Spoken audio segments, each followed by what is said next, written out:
السلام علیکم. د انګلیش د پریپریشن دا زمونږه اتلسم کلاس دی.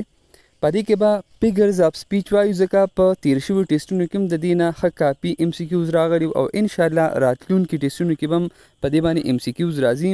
نو په دې باندې خپل کنسپټ 100% کلیر کا. دا لیکچر په توجه سره او تر اخره پورې ګوره چې یو پوینټ درنه هم مس نشي.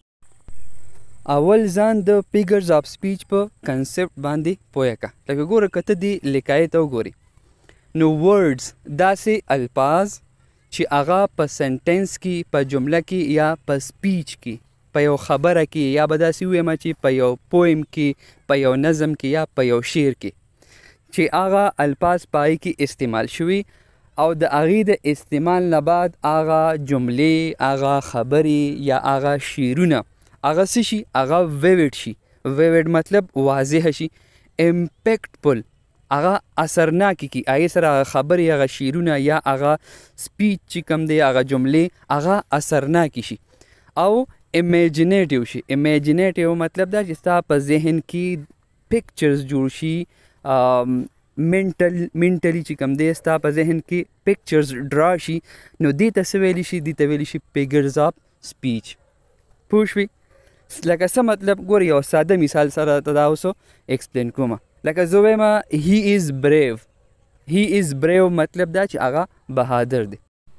او بل خوا زه وایم هی از الاین هغه یو شعر دی. د دې څه مطلب؟ هی از الاین مطلب دا دی دام زمام دغه مطلب دی چې هغه ډېر زیات بهادر دی. ځکه دا لاین دا د څه علامت دی؟ شعر دا د څه علامت دی؟ دا د بهادرۍ علامت دی. زه وایم چې هغه ډېر زیات بهادر دی. نو که ته وګورې په دې دویمه جمله کې یا داسې به ووایو چې په دویمه خبره کې په دې کې پیګرز اف سپیچ استعمال شو.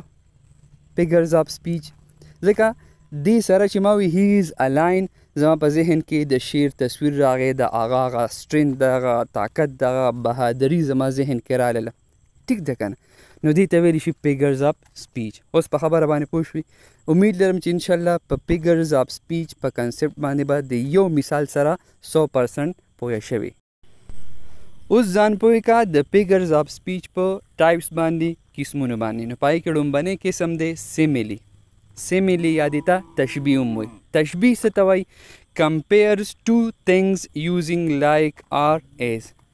تشبیه یا سیمیلی هغې ته وایي چې هغې کې د دوو څیزونو کمپیریزن شوي، د دوو څیزونو موازنه شوي او دوه قسمه الفاظو په ذریعه د هغې هغه کمپیریزن او هغه موازنه شوي. لایک او ایز. د دې لایک او ایز د دې قسمه الفاظو په ذریعه د دوو څیزونو په منځ کې چې کله موازنه شوي په یو خبره کې، په یو شعر کې یا په یو جمله کې، نو هغې ته ویلی شي سیمیلی. فار ایگزامپل لایف is like a box of chocolates. Life is like a box of chocolates. یعنی دا ژوند چې کوم دی دا د چاکلیټو د یو ډبي په شانتې دی. څه مطلب؟ د دې مطلب دا دی چې دا ژوند د سرپرایزز نه ډک دی. ځکه اوس د ډبي کې دننه څه دي هغه خو موږ ته پته نشته دی که نه، چې څنګه کوم قسمه چاکلیټ دی، خواږه دي، تراخه دي، څنګه دي. ټیک ده؟ نو دغه شان دا ژوند وي هم دا د سرپرایزز د حیرانو نه ډک دی. مطلب چې انپریډکټیبل دی چې راتلونکي لمحه کې څه کېږي انسان ته پته نشته دی. نو اوس ګوره دې کې سیمیلی استعمال شو. ځکه دې کې کم لفظ استعمال شو؟ لایک لفظ استعمال شو. بل د لایف د ژوند کمپیریزن موازنه هغه څه سره وکړه؟ د چاکلیټو ډبي سره موازنه پکې وشوله که نه، د لایف او د چاکلیټو د ډبي. نو په دې وجه دا د څه اگزامپل دی، دا د څه مثال دی؟ دا د سیمیلی مثال دی، دا د تشبیه مثال دی. پوه شوې اوس په کنسپټ باندې؟ دغه شان که د بل مثال ته ته ګورې سلیپینګ لایک ا لاګ. سلیپینګ لایک ا لاګ. لاګ وایي لرګي ته، په ساده مطلب ته وایه لرګي، چې لرګي څنګه په ځمکه باندې پروت وي نه خوځي نه ړکي که نه. نو دغه شان وي سلیپینګ لایک ا لاګ. لکه څنګه چې یو لرګي پروت دی نه ړکي نه خوځي، بالکل ډیپ پروت وي که نه. دغه شان د دلته مطلب دی ډیپ ډونګي خوب ته ویلي. سلیپینګ لایک ا لاګ مطلب دی ډونګي خوب، ډیر ډیپ خوب. دې ته څه ویلی شي؟ دې ته سلیپینګ لایک ا لاګ وایي. نو دا هم یو سیمیلی ده، یو تشبیه ده. ځکه دلته دا سلیپینګ د دې کمپیریزن وشو چا سره؟ لاګ سره، د لرګي او ټوټې سره، او د کم لفظ په ذریعه؟ د لایک په ذریعه. دغه شان نور مثالونه ایز کولډ ایز آیس یعنی د واورې په شان یخ دغه شان ایز لایټ ایز پیدر د بڼو په شانتې سپک نو که ته دې مثالونو ته وګورې هغه یخوالی څه سره کمپیریزن کړی دی د یو څیز د یخوالي موازنه یې چا سره کړې ده آیس سره واورې سره او د یو څیز د سپکوالي او د کم وزن هغه موازنه یې د څه سره کړې ده پیدر سره وزرې سره او په دې کې کم الفاظ استعمال شو ایز والا الفاظ د دې نه مخکې مثالونو کې لایک استعمال شو کنه او دې مثالونو کې ایز استعمال شو نو چې کله د لایک او د ایز مثال الفاظو په ذریعه د دوو څیزونو په منځ کې کمپیریزن وشي موازنه وشي نو هغې ته څه ویلی شي هغې ته سیملي ویلی شي هغې ته تشبیه ویلی شي امید لرم چې انشاءالله په سیملي باندې به دې کنسپټ 100% کلیر شوي او انشاءالله په ټیسټ کې په دې باندې که څه کویسچنز راځي څه ام سی کیوز راځي اوس به درنه په هغې کې غلطي انشاءالله نه کیږي د فیګرز آف سپیچ بل قسم دی میټاپر میټاپر څه ته وي ډایرکټ comparison of two things without using like or as چې کله د دوه څیزونو منځ کې ډایرکټ کمپیریزن وشي او پای کې لایک یا ایز په شانتې هغه الفاظ استعمال نشي لکه څنګه دې نه مخکې مونږه په سیملي کې ووایي ټیک ده نو بیا داسې قسمه کمپیریزن ته ډایرکټ کمپیریزن ته ډایرکټ موازنې ته مونږ څه وایو هغې ته مونږه میټاپر وایو میټاپر اوس د دې څه مطلب دی د ایگزامپلز په ذریعه به ورته اوس نورم وضاحت وشي لکه ته د ایگزامپل ته ګوره مای موم هیز ا هارټ اف ګولډ مای موم هیز ا هارټ اف ګولډ مطلب دا دی چې زما د مور زړه د سرو دی نو زړه خو د سرو نه وي که نه دې کې د زړه کمپیریزن چا سره وشو ډایرکټ کمپیریزن وشو ګولډ سره وی زما د مور زړه هغه د سرو زرو دی د دې مطلب دا دی چې زما د مور زړه ډېر زیات قیمتي دی په خبره باندې پوه شوې که نه نو دې کې ګوره موازنه وشوه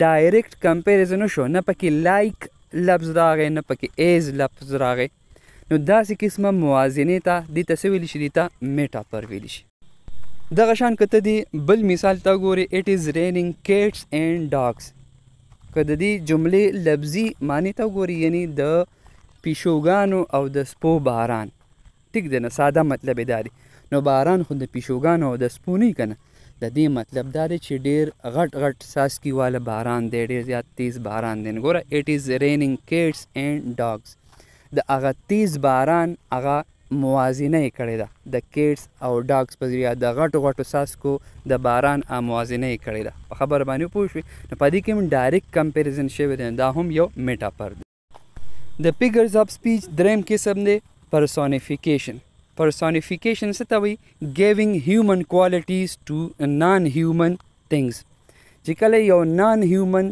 thing ته داسې یو څیز چې هغه مطلب ژوندي نه او هغې له د انسان خصوصیات ورکړی شي د ژوندي څیزونو خصوصیات ورکړی شي نو هغې ته ویلی شي personification د ایگزامپلز په ذریعه به ورته نورم وضاحت وشي لکه که ته دې مثال ته وګورې د سن سمایل ډاون آن اس د سن سمایل ډاون آن اس د دې مطلب دا دی ساده مطلب یې دا دی چې نور مونږ ته مسکی شو نو نور خو مسکی کیږي نه که نه مسکا دا خو هیومن کوالټي ده د انسان خصوصیت دی هیومن ټریټ دی په خبره باندې پوهېږي نو یو سن لا نور لا چې هغه نان هیومن تینګ دی چې هغه انسان نه دی په خبره باندې پوهېږي که نه او هغې له د هغه انسان هغه خصوصیات ورکړل نو په دې وجه دا د څه مثال شو دا د پرسونیفیکیشن مثال شو دغه شان که ته د دویم مثال ته وګورې د لایټ ډانس آن دی سرفیس آف دی واټر رڼا چې کوم دی د اوبو په سرفیس باندې د اوبو په مخ باندې ډانس وکړو نو ګوره دا ډانس دا خو هیومن کوالټي ده خو دا هیومن کوالټي دا لایټ له ورکړو لایټ یو نان هیومن آبجیکټ دی یو نان هیومن تھنګ دی نو ځکه دا د پرسونیفیکیشن اگزامپل دی د فیګرز آف سپیچ بل قسم دی الیټریشن اوس الیټریشن څه ته وایي نو وین ورډز ان ا سنټنس آر پویم سټارټ وذ دی سیم ساوند چې کله په یو جمله کې یا په یو پویم کې په یو نظم کې الفاظ داسې یو بل پسې راشي او هغه د یو قسمه اواز نه شروع کیږي یا یو قسمه لیټر د یو قسمه حرف نه سټارټ کیږي نو دې ته بیا الیټریشن وایي صحیح ده چې یو قسمه آسان اواز والا الفاظ هغه پکې دوهراو شي ریپیټ شي نو هغې ته ویلی شي الیټریشن اوس د دې څه مطلب دی د اگزامپلز نه ورته نور هم کلیر شي. لکه ته دې اگزامپل ته وګوره پیټر پیپر پیکډ ا پیک اپ پیکلډ پیپرز. نو که ته خیال وکړې په دې کې د پی ساوند یا پی هغه دوهراو شوی دی، دا یو الټریشن دی.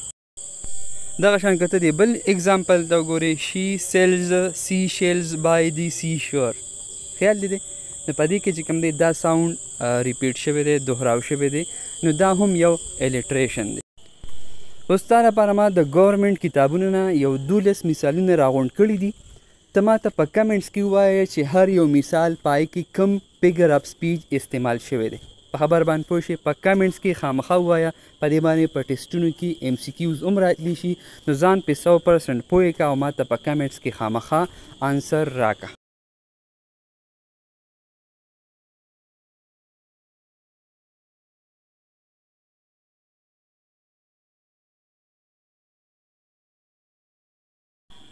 نو دا زموږ نننی ټاپک د فیګرز اف سپیچ په باره کې. امید لرم چې انشاءالله په ټاپک باندې به 100% پوه شوي. که ویډیو دې خوښه شوي لایک یې کړه، کمنټ پې وکړه او خپلو ملګرو سره یې خامخا شیر کړه. او که ته زموږ په دې چینل باندې نه وي او تر اوسه پورې تا دا چینل نه سبسکرایب کړی، نو چینل سبسکرایب کړه، خوا کې د غنټې هغه نشان هم دباو کړه، ځکه چې کله هم نوې لیکچرز اپلوډ کیږي نو اول نوټیفیکیشن به تا ته راځي. انشاءالله ډېر ژر به ملاقات کیږي په یو نوي لیکچر سره. خوشحاله او اباد اوسئ. د لوی الله په امان.